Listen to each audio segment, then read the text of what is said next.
When we begin to discuss the views of Pythagoras on the subject of poetry, we are a little bit reminded of the terse manner in which the late Calvin Coolidge often answered questions.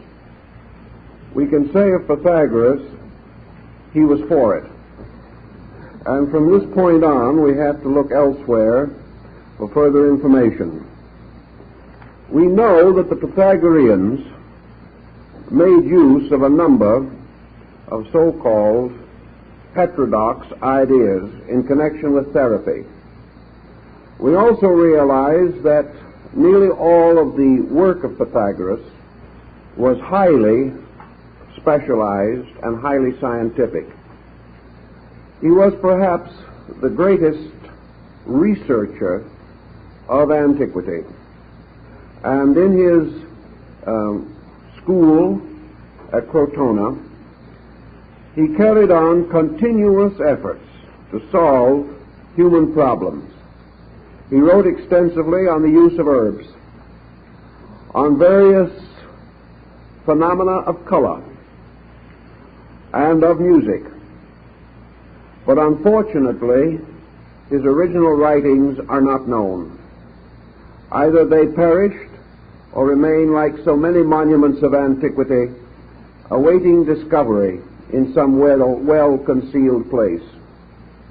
We do know, however, through Porphyry, a little something of the Pythagorean concept of poetry.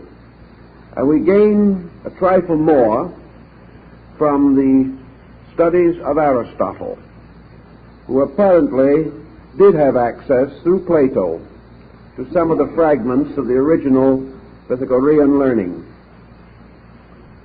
Out of Porphyry, for example, we find a fragment such as this, that ailments upon the right side of the body should be treated by odd meter, and that on the left, and those on the left by even meter. Now this does not seem much, but it does tell us that it was more than a mere enjoyment of good reading by the sick, that there was a special purpose involved. Porphyry also goes on to tell us that Pythagoras was a strong believer in the development of rhythmic patterns in motion, in sound, in color, and in life generally. Thus we may understand Pythagorean aesthetics, particularly as these may apply to music, poetry, and the dance. Realizing that there might be something of interest in this department, and recognizing that the effect and influence of Pythagoras have been long experienced in society, it seemed advisable to make a brief survey of some early opinions concerning poetry, and even somewhat more recent attitudes and findings. It opens a very interesting and stimulating field. In the first place, poetry as an art is perhaps the closest by direct affinity to mysticism of any that we know. Even today, conservative critics of poetry refer to it in terms of absolute and relative vision. They explain that poetry represents a condition of consciousness not to be found in any other art that we know, but perhaps most nearly paralleled in music. What then would be the essential therapeutic difference between, we will say, poetry and music? The principal difference would lie in an element of rational or intellectual transmission. In music, we have the harmonic principle and the melodic line and the rhythmic pattern, but we do not have a direct transference of intellectual meaning. we do not have the musician usually conveying to us a particular and purposeful mood. Now, we may definitely feel that music does carry, and it does, a tremendous emotional surge. Music can cause us to feel. It can, to a measure, direct the condition or direction of feeling. It can give us a sense of exaltation. It can depress us. It can stimulate, pacify. It can produce a series of these moods. But with poetry, something else is added, and that is a particular and direct meaning, a meaning conveyed by words. This means, of course, that poetry is somewhat less universal than music, inasmuch as music will cut through the barriers of language. On the other hand, poetry is more intimate, more personal, and the creativity of poetry is more universal than the power of the average individual to compose or create music. The creation of music generally requires a highly specialized type of training, whereas the creation of poetry, some of the greatest poetry that we know, has resulted from comparatively little technical knowledge. It has arisen as a more direct expression of rhythm in consciousness itself. Thus we have many persons, comparatively, without technical knowledge, even of poetry, who are able to create good poems. Create them because of certain laws or principles resident in consciousness itself. Pythagoras, of course, differed from modern man in a number of his attitudes toward health. Whereas today we throw particular therapy against particular ailments, the Pythagoreans were inclined to use a general therapy against a general ailment. The Pythagoreans were among the early psychologists to recognize that man's particular difficulties in life arise from general principles, from factors perhaps deeply submerged, but that the person is not sick because of one thing that he does, nor can he be caused to recover by the direct treatment of his immediate ailment only. We may be able to cure the ailment or treat it successfully, but curing the ailment does not mean curing the person. We may neutralize certain expressions of excess, whether these be psychological or physical. But we have a larger problem, and that is preventive medicine. We have the need of recognizing that health is a natural state, that the primary end of therapy is to preserve health, not to restore it. The fact that the individual is subject to innumerable ailments must bear witness to innumerable weaknesses in his own consciousness. To reach these weaknesses may and usually does imply a general restoration of his nature, not the mere correction of a particular difficulty. Thus we do treat particulars when they arise, but only when they arise.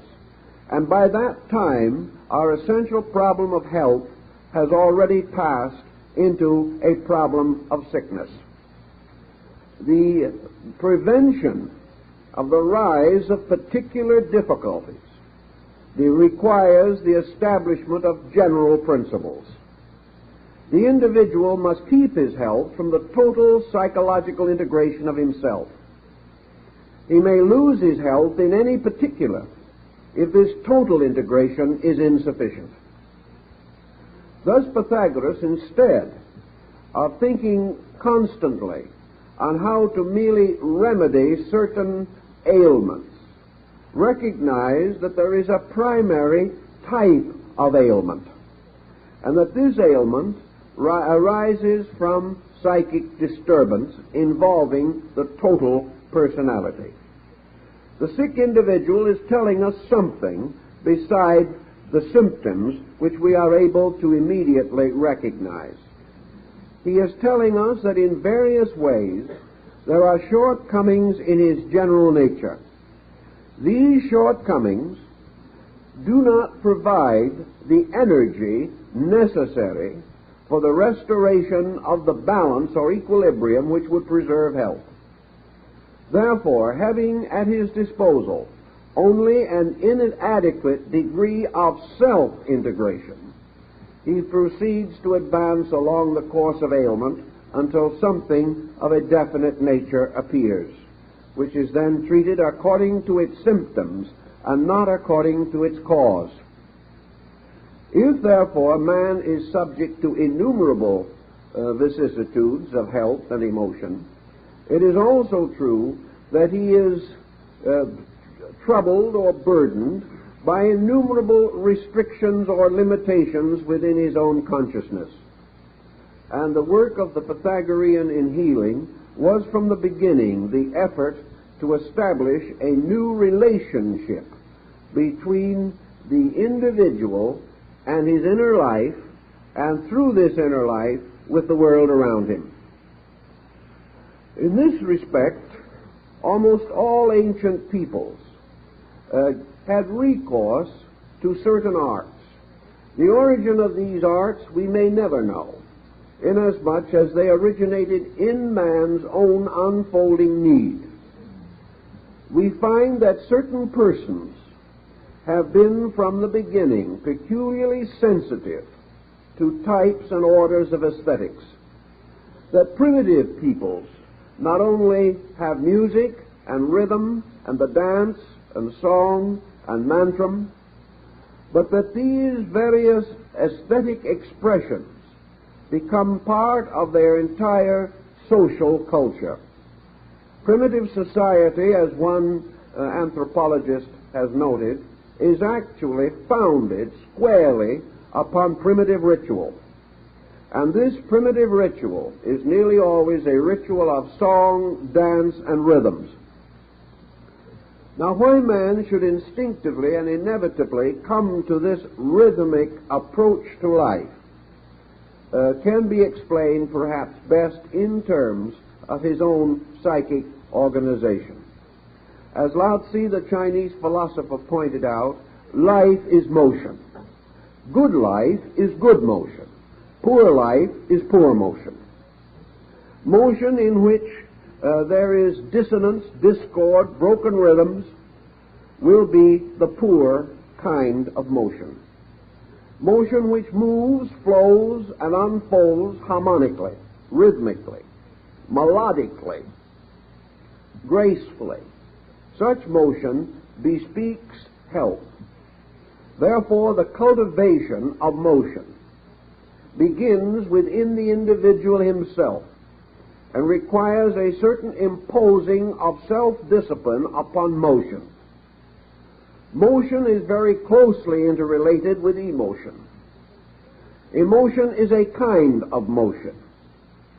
It is a qualitative motion within the soul itself. Therefore, emotion must also be rhythmic and harmonic, or else it will be dissonant, and all discordant actions of man arise from discord within man, and in turn impose discord upon society. Society, thus afflicted by the discords of the individual, becomes itself discordant and reacts upon the internal rhythm of each person making up the social order. Thus, both Pythagoras and Lao Tzu recognize the importance of the cultivation of motion, that this cultivation of movement, orderly, rhythmic, harmonic, has to do with the preservation of health. And if health is lost by one cause or another, the cultivation of rhythms helps to restore the harmony of the individual.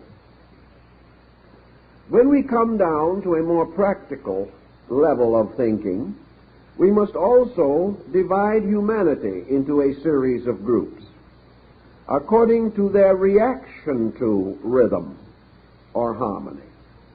Some persons appear to be oblivious to harmony. Even a great intellectual like Dr. Samuel Johnson declared that poetry was nothing but prose jogging along like a trotting horse. He had no real understanding of it or appreciation for it. The same attitude has been present in a number of intellectuals. Even Plato, while he did not disparage the use of aesthetic arts, did not encourage them nearly as much as Pythagoras did. But Plato had a different type of mind, and in these different types of minds we have explanations for different types of basic constitutions. I think we may follow the general Pythagorean theory and affirm that temperaments arise out of types of reaction to motion. That temperament is therefore the way in which we naturally receive or reject certain values in life around us. We have taken it for granted in our culture that man cannot accept everything, that the individual by wholesale acceptance may so diminish the intensity of his reaction that he is unable to intellectually circumscribe his field of activity. Therefore he is scattered, broken, or shaken in his directives, simply because he is unable to understand everything and do everything. On the other hand, there are persons who by nature and instinct are, we will say, poetic conscious. These persons may or may not actually write poetry, or if they do, their poems may be of various degrees of merit. Yet there is a sensitivity in them toward this type of reaction. In the terms of absolute poetry, we must have that which comes the nearest to a full experience vision of internal rhythm or order. Relative poetry is that in which essentially the poetic mood is subservient to a transmissional form of some kind. Therefore, under relative poetry, we have that in which meaning dominates rhythm. We have the intellectual type of poetry. We have the propaganda. We have the military rhythms. We also have such things as anthems and things of that nature, in which actually we are using harmony or poetry as a means of transmitting a basic or fundamental idea. This idea, by the way, has a greater probability of being remembered or transmitted in poetic form than it has in prose form. The mind of man is curiously receptive to rhythms and is able to hold on to patterns that are rhythmed more easily than patterns lacking this quality. Also, we must admit that there is a considerable amount of poetry which is locked within prose structure. A great many prose works are actually of high poetic quality by the very use and selection of words and by the musical rhythms of the prose text itself. We find this, for example, as a common circumstance in many sacred writings, in which by virtue of the way in which they are versed and ordered, and by the sublimity of their language forms, they give us rather the impression of poetry than of prose. We also know, for example, that in our own Bible, many works that are now in magnificent prose were originally poetic, and to a measure this poetic substance has survived in prose, as, for example, the book of Psalms and sections of the book of Job. In these points, we also note that the tendency of man has been to recognize poetry as nearer to sacred writing than prose in the majority of instances. The Greek oracles at Delphi and other places were nearly always revealed in the form of poetry, usually hexameter verse. Thus it came to the Greek consciousness that prose was the language of men and poetry was the language of the gods. When we analyze this more carefully, we are really saying that poetry is the language of man's spiritual internal. It is the language of the transmission of vision to mind. For in everything which man performs, the value or essential integrity must be clearly present.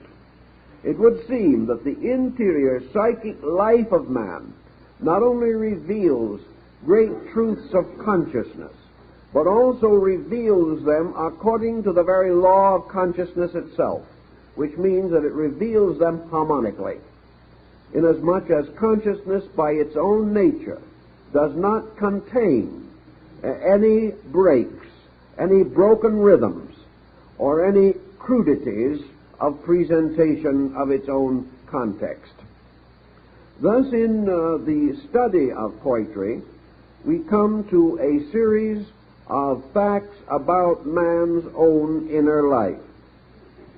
Namely, first of all, that the spiritual factor in man, manifesting itself, does so in an orderly way. In other words, consciousness manifests not only its content, but its form.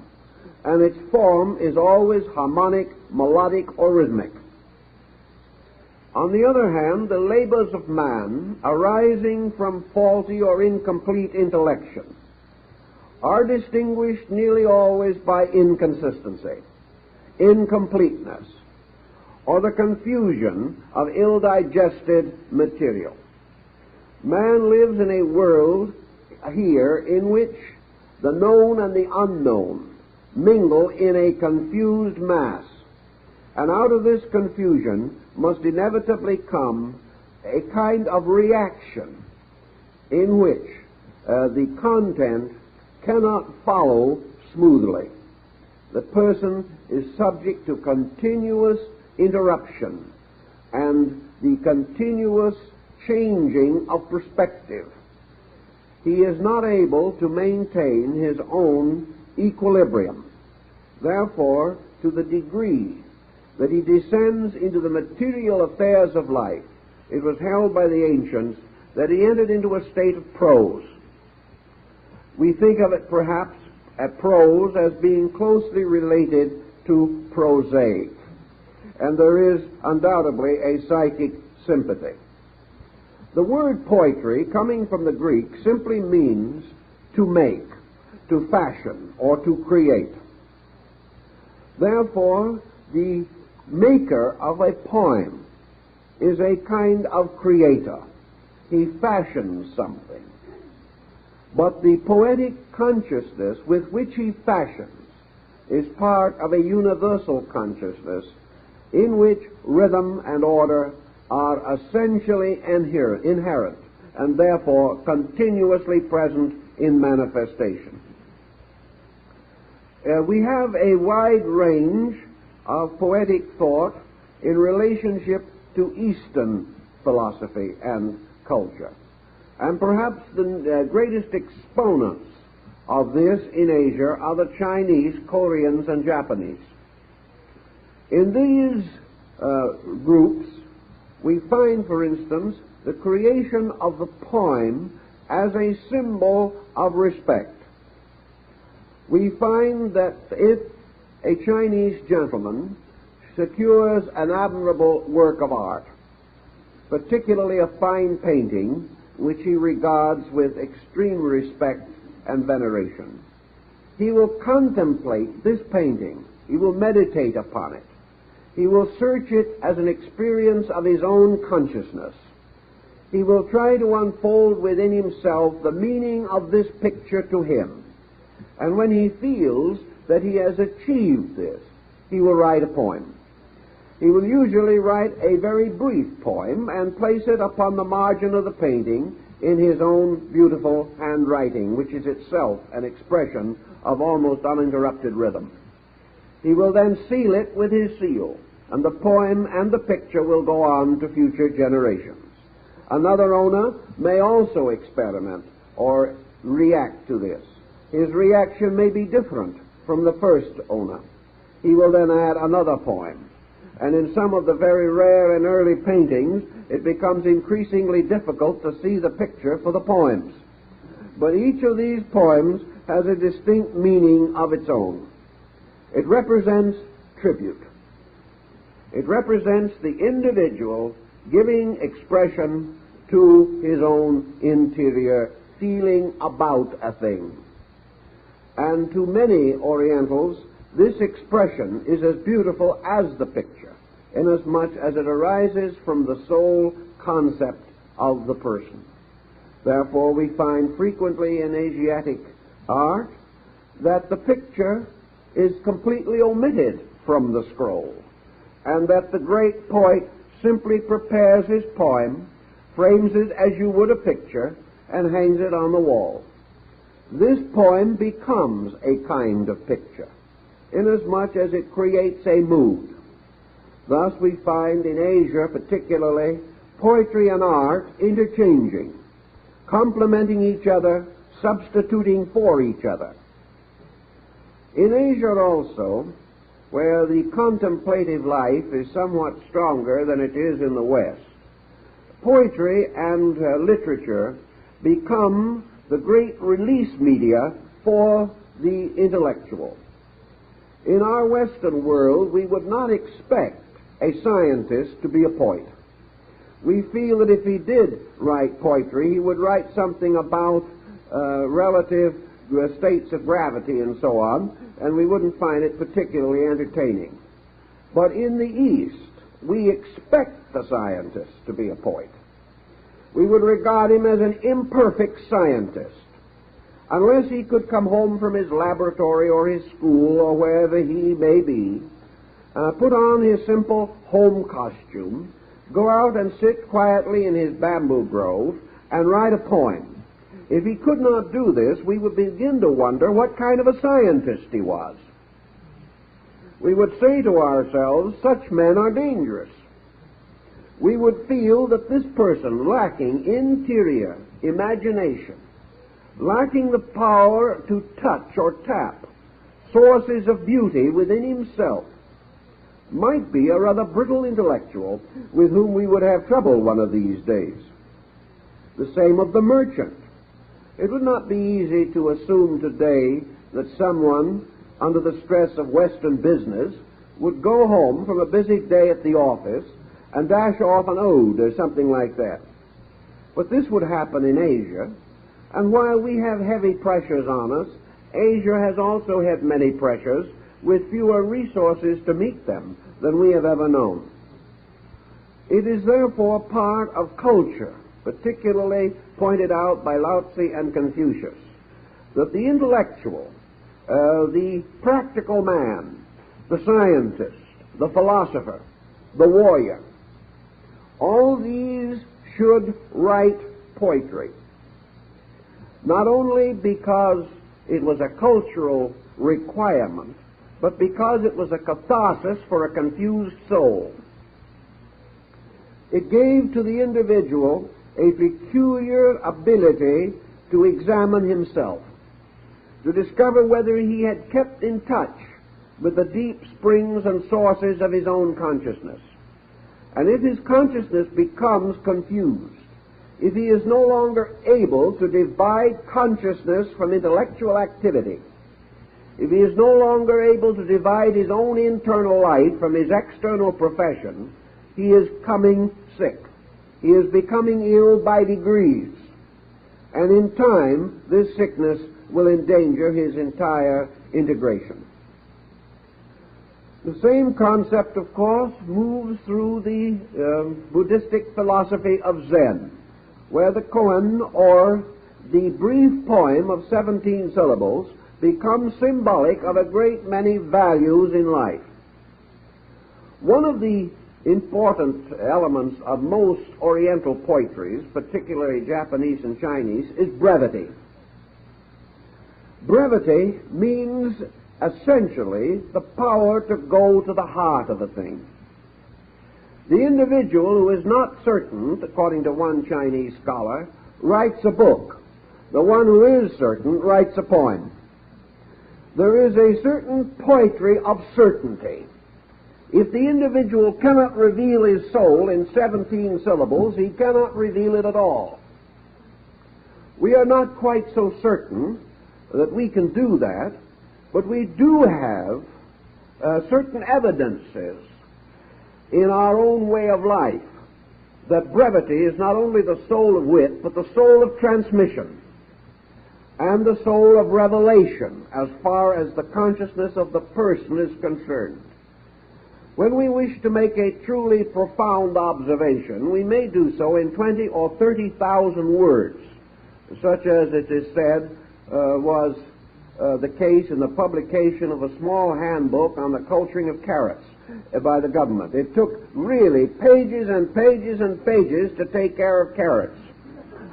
On the other side of the picture, we know that Abraham Lincoln wrote his entire speech for Gettysburg on the back of one envelope. The difference in the totality of our understanding is expressed through the clarity with which we are able to express ourselves. Perhaps we have not recognized, for example, that essentially Lincoln's Gettysburg speech address is poetry. It is a magnificent kind of blank verse, yet it is moved from within itself by such tremendous rhythms, such magnificent harmony, that we would be forced to recognize it as great poetry, regardless of who wrote it. Yet perhaps Lincoln would be the last person in the world to think that he was a poet. It was merely that a clear insight, expressing itself in the fewest possible unnecessary words, and because of the direct impact of vision upon purpose, resulted in the speech taking the form of classic poetry. Thus, truth has a tendency to take poetic form wherever it is manifested to men. And in this we have truth not merely as intellectual fact, but truth as vision, as link between the person and a field of consciousness. It is in this way, I'm quite certain, that Pythagoras approached his concept of poetic and music therapy. He recognized that if this poem, if this work, and he is believed to have depended heavily upon the writings of Homer for his therapeutic poems, if this poem is pure rhythm vision, and it is read to a person of enharmonic maladjustment, that the tendency of this will be to cause relaxation, to cause the individual to experience a different kind of mood. This mood does not depend upon the words alone, though the words may play a part. It depends primarily upon the psychic recognition of the harmonic principle. This recognition is intuitive. The human being who lacks the ability to recognize rhythmic motion as inspiration or as a source of well-being should of himself begin to examine his own nature, because he is blocking his psychic life in some way. If he does not have a certain amount of music or poetry in his soul, and is not able to call upon this at the proper time and under the proper circumstances, he cannot have the same interior strength that would be his had he a more aesthetic integration. We therefore divide the value of poetry from a therapeutic standpoint into two general classifications. One would be the therapy of creating or making poems. The other would be the therapy of good listening. The ability to receive into self the poetic theme or the harmony of poetry. The creation of poetry naturally is a more positive action. It is one in which culture in general, but reflection in particular, play their parts. We always observe that the person who is confused has difficulty in relaxation and has difficulty in separating his mind from the objects of confusion. Thus, the person who is psychologically burdened comes home from his work, brings his work home with him. His only way of getting his mind off of the task, off of the worry, off of the burden which it is carrying, is, to our normal way of thinking, a violent release of some kind. He must take a strong stand. He must substitute willingly and willfully another interest, perhaps no more orderly than the first. He simply throws his mind from one kind of confusion into another, thus feeling that he is gaining a certain release. One man said if he could throw his mind from an important confusion to a non-important confusion, he could relax.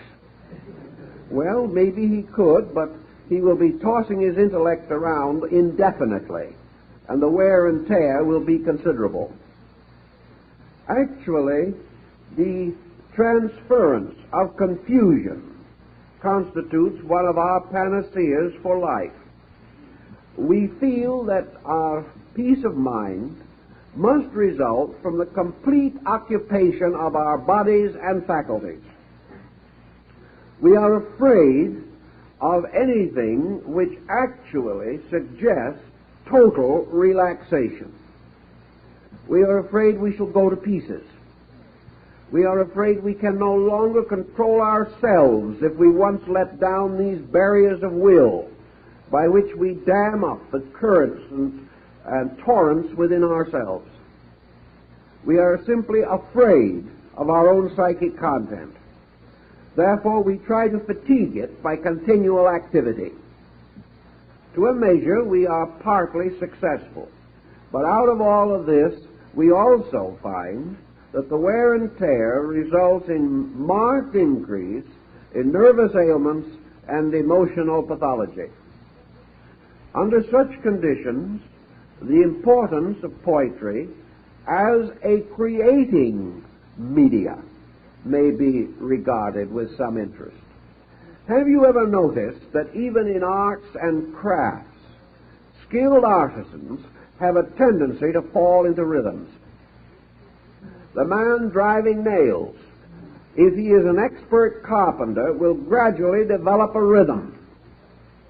People running machines develop rhythms based upon the machines.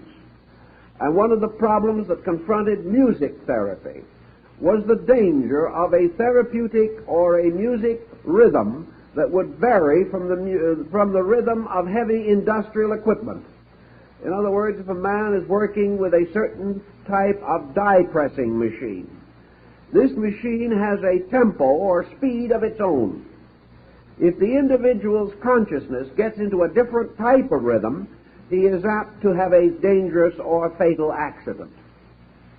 Thus, we have this point that machines have rhythms.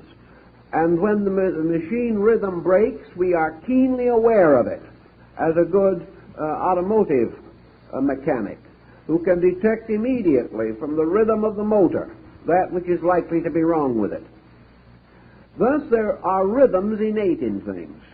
There are rhythms which also mean continued function. There are rhythms in the individual which also relate to continued functioning on one or other level of existence. In our particular concern, therefore, we should analyze, if we can, the rhythm of man himself in relationship to all things with which he comes in contact.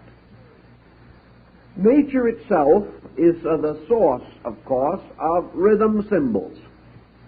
The motion of animals, when slowed down by a modern camera, becomes a very clear evidence of a total grace of movement, a magnificent orderliness, the rhythms of tides, the motions of the heavens. All of these rhythms have affected man since the beginning of his experience. He has therefore followed a concept that to move with life is to ensure the function of life. To break rhythm with life is to endanger one's own survival. One of the commonest rhythms that we know of in life is the rhythmic alternation of activity and repose.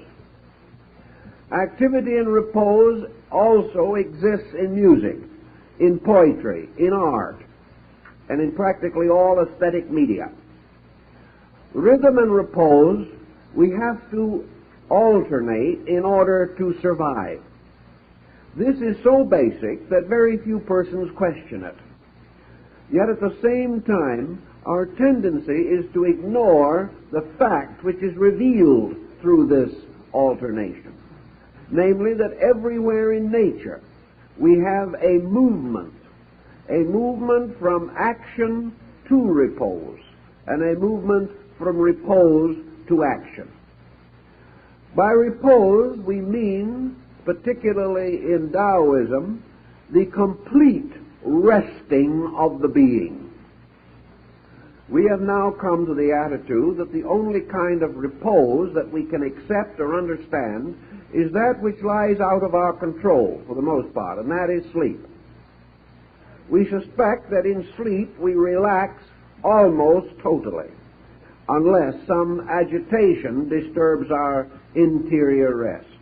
But theoretically, at least, man instinctively reacts to sleep and relaxes, whereas in his waking state he is never able to attain this degree of detachment. One of the reasons, of course, why sleep brings this detachment is because it suspends temporarily the mental and emotional focuses of the consciousness.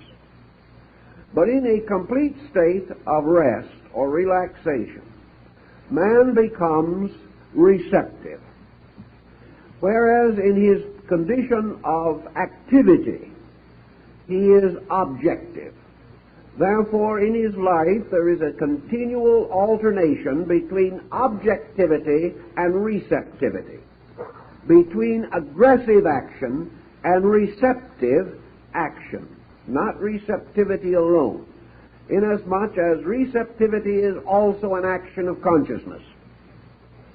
Thus, the polarities do not represent action and inertia, but rather two polarized motions, one a flowing out from consciousness and the other a flowing back toward consciousness.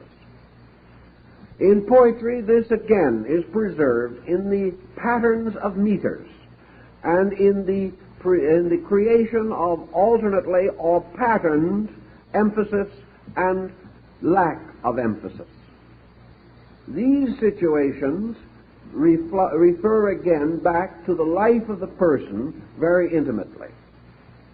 For every action that man performs which is aggressive, outmoving, and affecting environment or his own exterior standing, there must be a parallel or accompanying reaction. On the level of our conduct, we incline to consider this as the law of karma, because the quality of the action, in most instances, causes the reaction to be unpleasant. Therefore, activity results in fatigue, which we to a measure object to, or a certain particular kind of stress leads to a reaction of a stressful kind.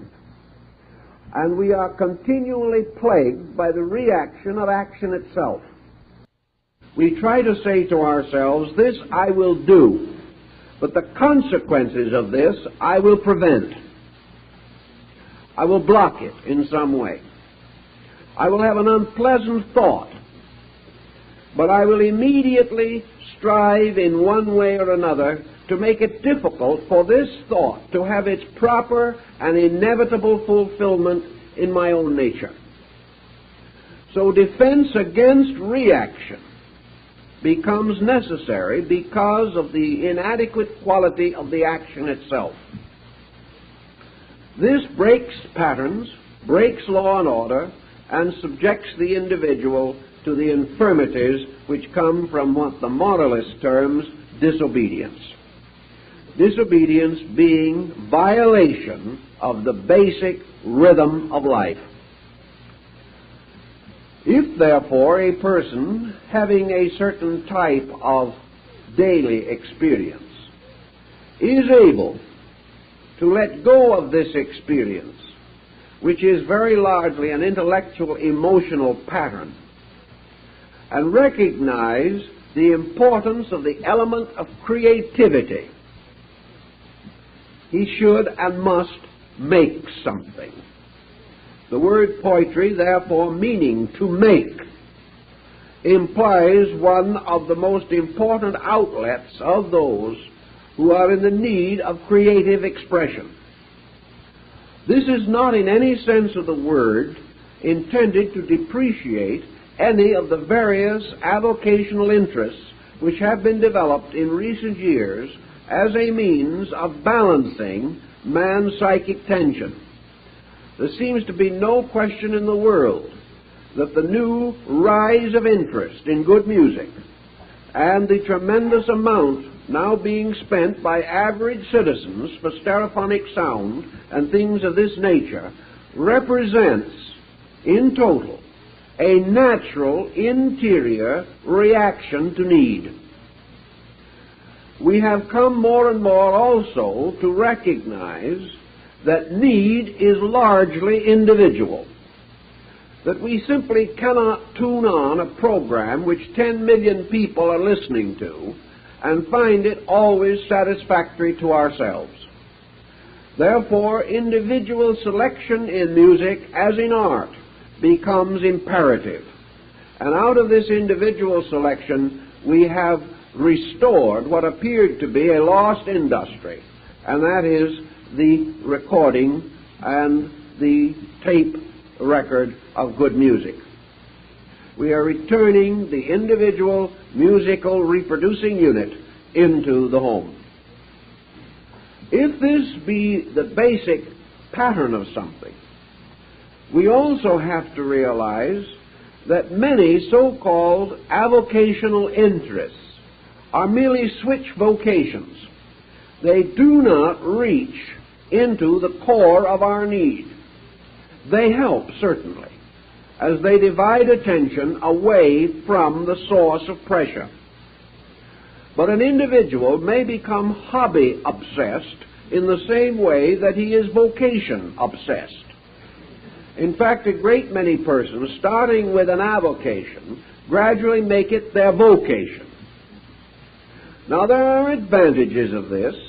It certainly divides what would otherwise be a monorail mental emotional existence. It gives the individual a measure of variety in conduct. But very many avocational interests do not adequately release consciousness. They do not actually reverse the motion of life. They do not cause the direct flowing from within out. They simply juggle the things on the outside into new arrangements. There is a creativity in making a good chair. There is a creativity in taking a good picture. Many different activities give the individual relaxation and change of perspective. But there is something that is not quite perfect in the fact that an individual who spends all his days in a banking office has no other internal resource except to go home and cut out a bookcase. There is something wrong here. It is better that he makes the bookcase rather than do nothing. But there is something still better that he could do. Thus, all avocational interests which simply direct the individual to another phase of an existing pattern, remaining, however, on the same basic level, such transferences leave something to be desired. And the something that needs to be expressed is the pure internal life instinct of the person. The moment he limits this life instinct into some craft or trade, he is already repressing a large part of it. His daily life is also repressing most of his creativity. The person today whose job and whose creative instincts are identical is rare indeed. Nearly always a compromise of some kind has to be made. To meet this emergency, ancient man instinctively developed these psychic expressions. He developed the ritualistic way of life. Today, ritualism plays very small part in the lives of most people. Even the equivalent of the last century, the good street parade accompanying the arrival of the minstrel show, this has disappeared. There is practically no opportunity for ritualistic formula in the life of modern man if we wish to exclude the Dodgers and their periodic high ritualism. Actually, creativity or mass association in rhythm, in art, these things become scarce to us. In a way, radio and television have not helped as much as we wish they would. One of the difficulties here is that we are being forced more and more into the receptive field. We sit and listen. We may see, we may hear, we may gain certain psycho-emotional outlet, but we do not participate. We do not move into this rhythm ourselves. We are satisfied merely to be an audience to this. An auditor being very largely a person who attends something but not for credit, merely to be there. Thus, the motion of our way of life is not to create a self-expression or release of dynamic internal. Compare this attitude, for example, with the Chinese scholar we mentioned, who, having had a very large and important day in some mercantile establishment, comes home realizing that he is following a law of alternation. He is actually following a law of extroversion and introversion. He is going to balance these two. He is not going to run away from one and into the other. Our way in the West is to escape from one or the other.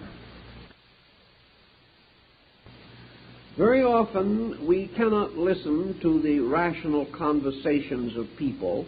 They annoy us too much, particularly on politics or religion, where there seems to be no common ground.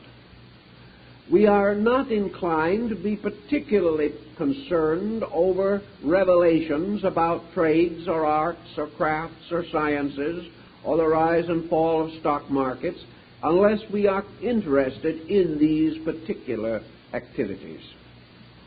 But the true form of poetry, representing an interior revelation of another person's consciousness, is of interest to all normal, healthy people. Not because we wish to pry into their private lives. Poetry is not a form of gossip. It is, however, a natural and healthy interest in that which is the internal consciousness of another being. After all, the consciousness interval is the one we have all tried to cross since the beginning of time. We have always longed to know how other people actually are inside themselves. We are locked in our natures, and we know they are locked in theirs. Any bridge across this interval is of interest and value to us. It is also of great social value to us, inasmuch as poetry can become the basis of understanding, where all other more technical forms of knowledge cannot break through. So as a sympathetic listener, we seek to sense something of the mood, of the inner life which lies behind even the simplest verse. Sometimes we find ourselves bewildered by simplicity. Sometimes we are unable to move ourselves into so natural and contented an attitude that 4 or 8 lines of a poem is sufficient to give us a very warm and rich experience. But here again, a discipline suggests itself. If we are unable to find something in that which has meant something to another, we have more work to do on ourselves. The mere discarding of this as unimportant simply leaves us impoverished and with further barriers between our own lives and the lives of others. And barriers also cause sickness. They cause other people to be sick for lack of understanding. And they cause us to be sick because we have not understood. All this subtle exchange of psychic content is perhaps more clearly and more immediately available in poetry than in any other art that we know. It has also been pointed out that poetry has a kind of illumination about it. Even the most conservative critics of poetry have pointed to the prophetic mood of it, that a very great number of our so-called exact scientific, philosophical, industrial, economic facts have been discovered by poets. The poet never knew that he discovered them. He didn't care. All he was doing was expressing the law moving through him. If he was correct, he was an explorer of regions where more prosaic minds could follow. It has also been pointed very definitely to our attention that where a great social message is implied, where it is necessary to lift man from one level of human achievement to another, that a large part of the world's most impressive, inspirational message has come to us in the form of poetry. That it has picked us out of despond, that it has resurrected integrities in human nature, that it has given us hope under great stress and strain. And the poem has become a universal force in the continuing advancement of humanity on all social and psychological levels. Now, our next concern in this matter is, therefore, the effect of poetry as therapy in your own life. And here I think we also have something of value. Recognizing the primary importance of rhythm and of harmony and of creativity, we have in poetry a possibility within the average reach by which the person can create new integrations in himself. If he wishes a form of self-expression that is almost impossible to take away from him, which requires no appointed periods of time, which requires no specialized technical training, he may work with poetry. Now, some poets will say that this is a broad statement, that certain specialized training is necessary. It is desirable if it is available. But on the other hand, it is not necessary. It is less necessary in poetry than in any other form of literature. The great thing that is necessary in poetry is integrity, a tremendous interior honesty. Actually, the release of spiritual content will be as beautiful as our facilities permit. We instinctively draw heavily upon all resources in the state of sublimity. And in poetry, the individual is ineffective, completely so, unless a certain transference of levels occurs within himself. The critic points out that the technical poet, textbooks on poetry, all point out that a poem is produced as the result of an integration upon a level different from that of ordinary activity. The individual loses himself in something.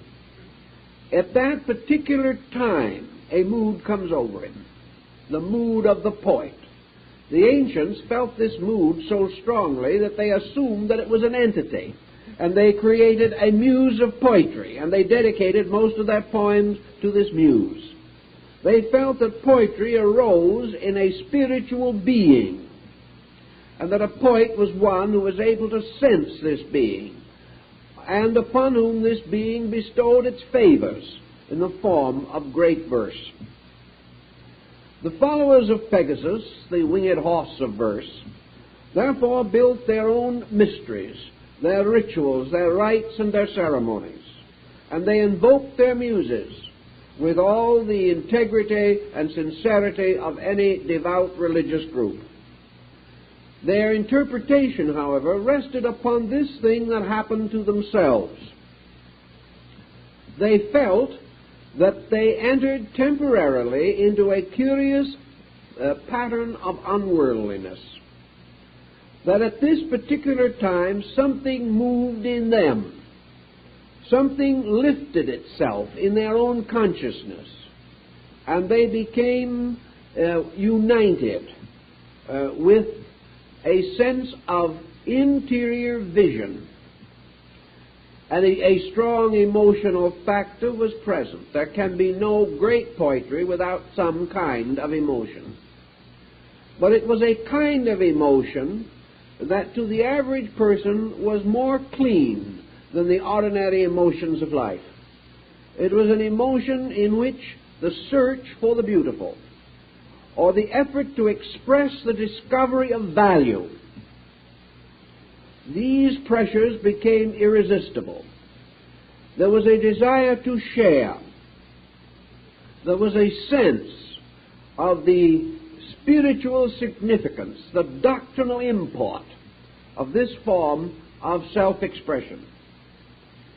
Also, due to the very nature of immediate impact, the individual, under the tremendous impact of a total reality, has always been described as speechless. The faculties of great oratory disappear under the impact of a tremendous emotional fact, a revelation of life itself. Immediately the mind, having experienced this, has the instinct to give it, to share it, to express it, to release it into environment, and immediately also discovers the hopeless inadequacy of words. In this dilemma, and it is the dilemma of great poetry, that which is not available in the term of word is made partly available through interval.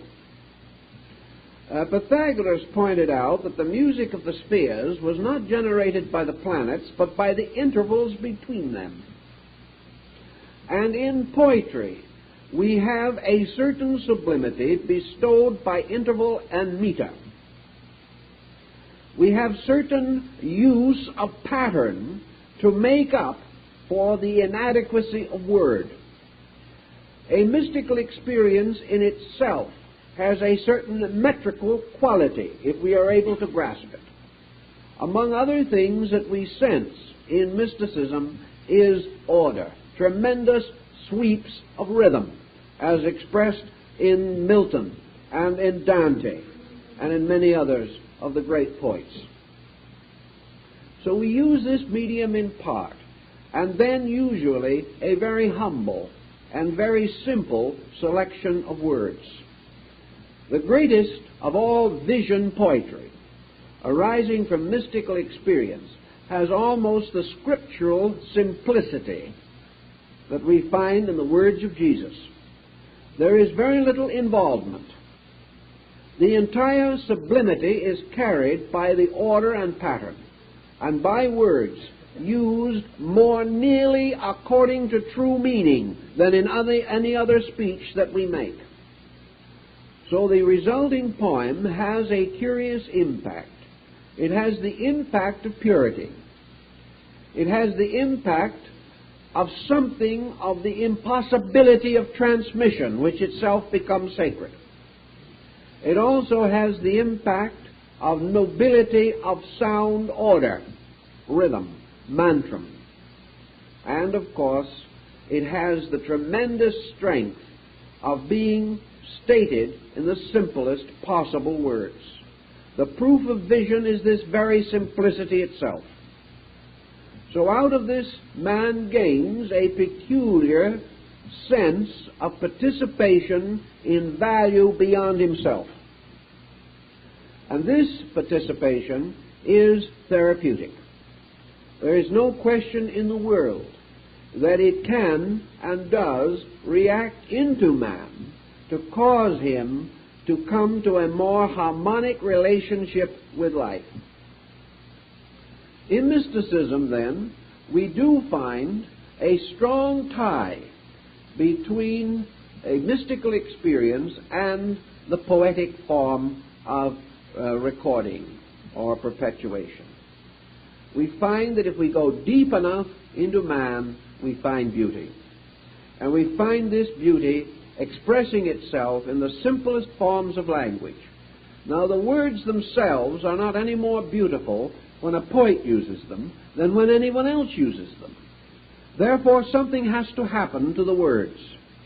They have to be divided away from common usage. And we divide them away from common usage and demand an entirely new perspective toward them because of meter.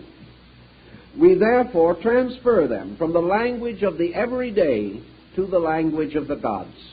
And by so doing, they become instinctively accepted by us as having a meaning or authority that is separate from profane utterances. Now, we often speak of the poetry of living, the poetry of movement. We have many ways in which we use the term, but always we apply it to something that has a particular, special, dedicated integrity, moving in it and with it and through it.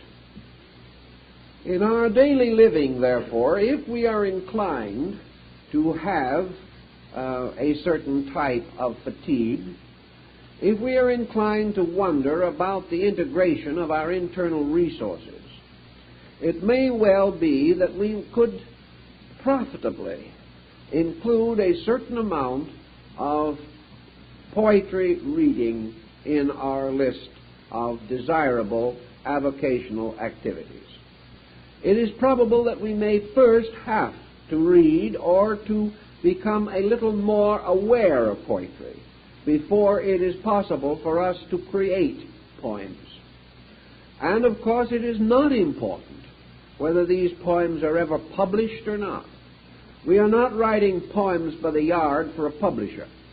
What we are doing is finding ways of creating release for pressure or tension within ourselves, to move it out, to get rid of it, and to find behind it, and stronger than these broken rhythms, the tremendous harmonic patterns of life and law and beauty and truth and love.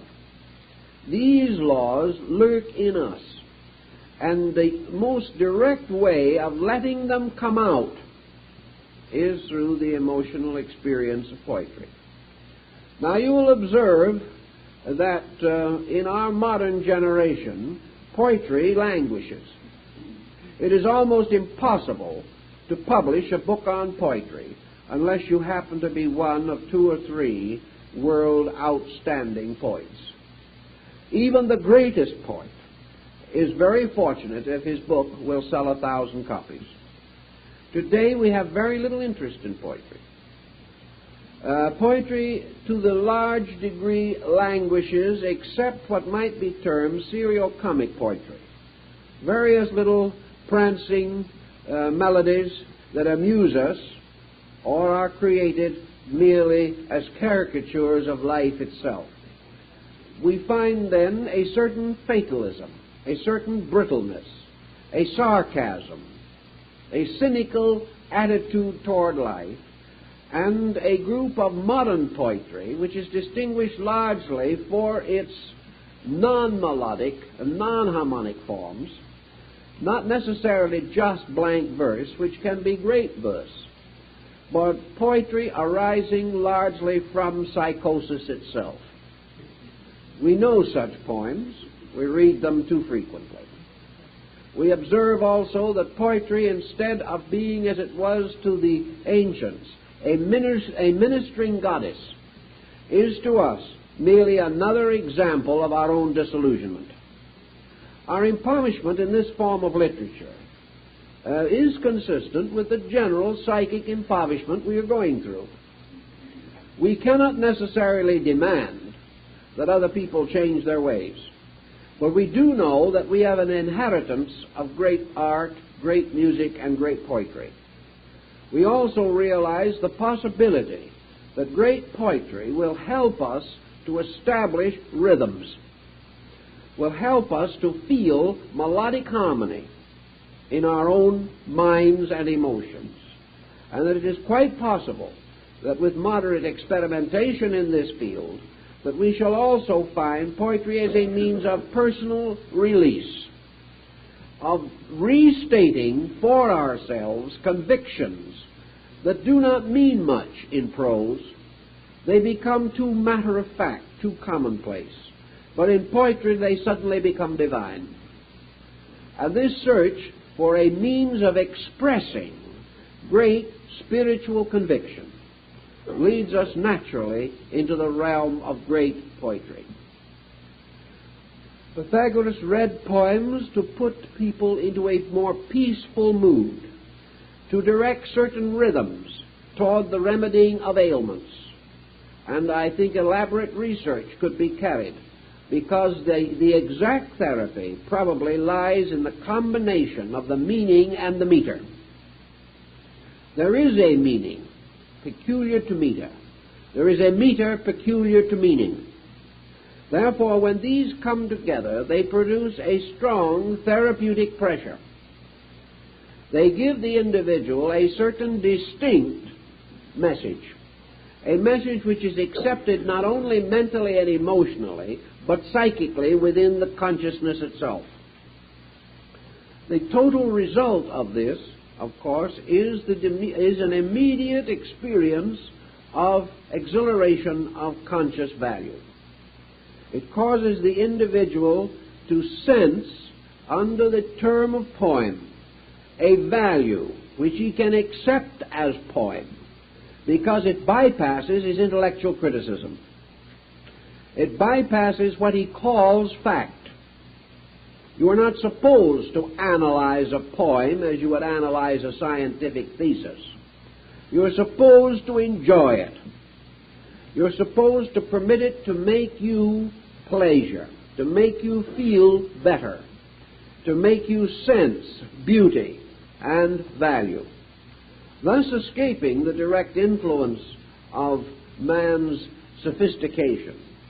The poem, if it is acceptable and proper, moves in upon us as a more religious experience, an experience based upon our effort to capture a fragment of eternal beauty and preserve it for ourselves, and perhaps rather timidly to advance it toward others if they wish to share it with us.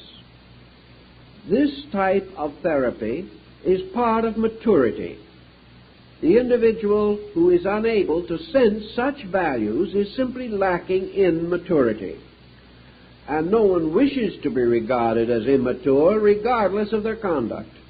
Therefore, it is to be desired and to be hoped that there will be a revival of good poetry, that there will be more interest and emphasis upon this phase of our living, in order that we may sense its help in time of trouble, that we may recognize that its vibratory rates and patterns can be, like all other great art, a form of therapy, just as a great painting, by its expression of cosmic realities in order, color, dynamics, brings a ministry of mathematical exactitudes to our soul, as great music lifts us into the communion with these harmonic principles which govern all things.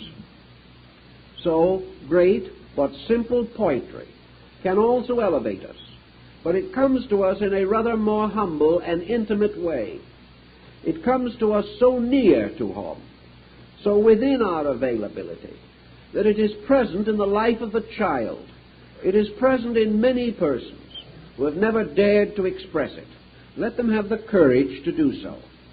Let them feel that in this form of self-expression they have a means of both understanding and being understood.